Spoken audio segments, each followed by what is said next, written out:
امام الانبیاء صلی اللہ تعالیٰ علیہ وسلم کے غلاموں، جیسا کہ آپ تمامی احباب کو معلوم ہے کہ یہ مہینہ ربیع الاول کا مہینہ ہے۔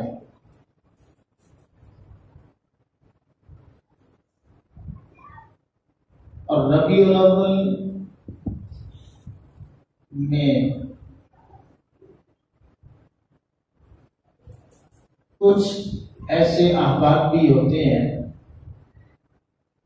جو آقا علیہ الصلوۃ والسلام کی آمد کے حوالے سے محافل کا انکار کرتے ہیں، اور کچھ احباب جو ہیں وہ آقا علیہ السلام کی تعلیمات پہ زور دیتے ہیں۔ یہ بات تمامی احباب ذہن نشین فرما لیں کہ آقا علیہ الصلوۃ والسلام کی آمد، ولادت، آقا علیہ السلام کا آنا، اس میں کسی کو بھی اختلاف نہیں ہے کہ آقا علیہ السلام کی جو ولادت ہے وہ ربیع الاول میں ہے۔ ٹھیک ہے، ایک مہینہ کنفرم ہے کہ یہ مہینہ جو ہے یہ ربیع الاول کا ہی مہینہ ہے۔ اور دوسری بات جو کنفرم ہے وہ بھی سن لیں، وہ کون سی ہے؟ کہ حدیث پاک میں آتا ہے کہ حضرت ابو قتادہ رضی اللہ تعالیٰ عنہ بیان کرتے ہیں کہ ان سئل صوم الاثنین فقال فیہ ولدت وفیہ انزل علیہ، کہ ہم نے پوچھا یا رسول اللہ صلی اللہ تعالیٰ علیہ وسلم، ہم نے دیکھا ہے کہ آپ ہر سوموار والے دن روزہ رکھتے ہیں، ہر سوموار والے دن روزہ رکھتے ہیں۔ تو صحابہ کرام نے پوچھا یا رسول اللہ صلی اللہ علیہ وسلم، آپ ہمیں بتلائیے کہ یہ سوموار والے دن، ہر سوموار کو روزہ آپ کیوں رکھتے ہیں؟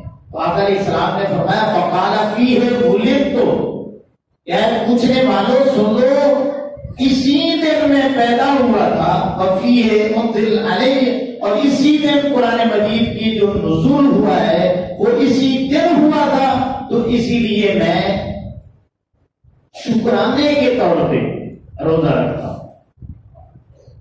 اب دو باتیں جن میں کوئی اختلاف نہیں، ایک تو آقا علیہ الصلوۃ والسلام کی ولادت کا جو مہینہ ہے وہ ربیع الاول کا مہینہ ہے، اور دوسرا جو ہے وہ کنفرم جو بات ہے وہ یہ ہے کہ آقا علیہ الصلوۃ والسلام کی آمد جو ہے وہ سوموار والے دن ہوئی۔ اب جو ہجری کیلنڈر کی ڈیٹ ہے اس میں اختلاف ہے، کسی نے 8، کسی نے 9، کسی نے 12، کسی نے 17، تو ہم اس چکر میں نہیں پڑتے۔ اب میری بات آپ نے بڑی توجہ سے سننی ہے کہ پوری امت کا اتفاق ہے اس بات پر جو میں کرنے لگا ہوں، وہ کون سی ہے کہ آقا علیہ الصلوۃ والسلام کی آمد بھی اسی مہینے میں ہوئی، اور آقا علیہ الصلوۃ والسلام کا وصال باکمال بھی اسی مہینے میں، یعنی آقا علیہ السلام کا آنا بھی اسی مہینے میں ہے اور آقا علیہ السلام کا جانا بھی۔ اب یہ بڑی عجیب بات ہے، شاید آپ کو زندگی میں کسی نے نہ بتائی ہو کہ عربی کا ایک مقولہ ہے کہ فعل الحکیم یخلو عن الحکمہ، کہ حکیم کا کوئی کام بھی حکمت سے خالی نہیں ہوتا۔ ڈاکٹر جو ہے نا، آپ جب علاج کے لیے جاتے ہو نا تو اس پہ اعتراض نہیں کرتے کہ آپ یہ کیا کر رہے ہو،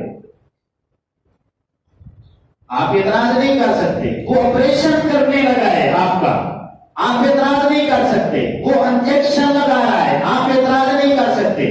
وہ آپ کی جو ہے وہ اس جگہ کو سن کر رہا ہے، آپ اعتراض نہیں کر سکتے۔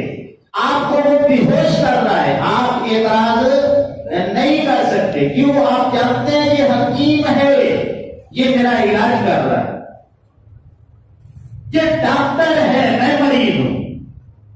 تو جب عام حکیم اس کا کوئی کام حکمت سے خالی نہیں ہوتا، تو وہ رب جو سارے حکیموں اور داناؤں کو پیدا کرنے والا ہے، سب سے بڑا حکیم ہے، اس کا ہر کام حکمت پہ مبنی ہے، حکمت سے خالی ہو ہی نہیں سکتا. تو اے مالک ہمارا یہ سوال ہے تیری بارگاہ میں کہ تو نے بھیجا بھی ربیع الاول میں ہے اپنے حبیب کریم علیہ السلام کو، اور واپس بھی بلایا ہے تو ربیع الاول میں. تو بات سمجھ نہیں آتی. کوئی اور مہینہ تو اپنے حبیب کریم علیہ السلام کا جو وصال باکمال ہے کسی اور مہینے میں کر دیتا. اللہ نے فرمایا کہ اے میرے حبیب کریم علیہ السلام کی امت قرآن پڑھ کے دیکھ، اس کا جواب قرآن میں میں نے دے دیا. کس امت کا ایک نام امت وسط ہے. کیا نام ہے؟ امت وسط. امت وسط اس امت کو کہتے ہیں کہ جس کا ہر کام اعتدال پہ مبنی ہوتا ہے. افراط و تفریط کا وہ امت شکار نہیں ہوتی. ہر کام اعتدال پہ مبنی ہوتا ہے. اللہ نے یہ ہمیں لقب دیا ہے، وصف دیا ہے کہ تم اعتدال والے ہو، افراط و تفریط کا شکار نہیں ہوتے. اے میرے حبیب کریم علیہ السلام کے ماننے والوں، تمہارا ایک سوال ہے نا کہ میں نے اپنا حبیب بھیجا ہے پھر بھی ربیع الاول ہے، واپس بلایا ہے تو پھر بھی ربیع الاول ہے. اللہ نے فرمایا کہ اگر آمد ربیع الاول میں ہوتی، وصال کسی اور مہینے میں ہوتا، تو کچھ لوگ صرف ولادت کی خوشیاں مناتے، میرے حبیب کریم علیہ السلام کے آنے کا مقصد بھول جاتے. ٹھیک ہے. اور اگر کچھ لوگ جو ہیں وہ صرف مشن کو لیتے، آقا علیہ السلام کا جو احسان عظیم ہے اس کو بھول جاتے. میں نے آمد کو بھی اس مہینے میں رکھا، وفات کو بھی اس مہینے میں رکھا. کیوں؟ تاکہ امت وسط رہے. جہاں پہ بھی میرے حبیب کریم علیہ السلام کے آمد کی خوشی ہو، ساتھ میرے حبیب کریم علیہ السلام کے آنے کا مقصد بھی بیان. ایسے نہ ہو کہ خوشی کی چکر میں وفات کو بھول جائیں اور وفات کے چکر میں پھر میرے حبیب کریم علیہ السلام کی آمد کو بھول جائیں. امت کو اعتدال پہ رکھنے کے لیے اللہ رب العزت نے اپنے حبیب کریم علیہ السلام کے آنے کو اور جانے کو ایک ہی مہینے میں رکھا.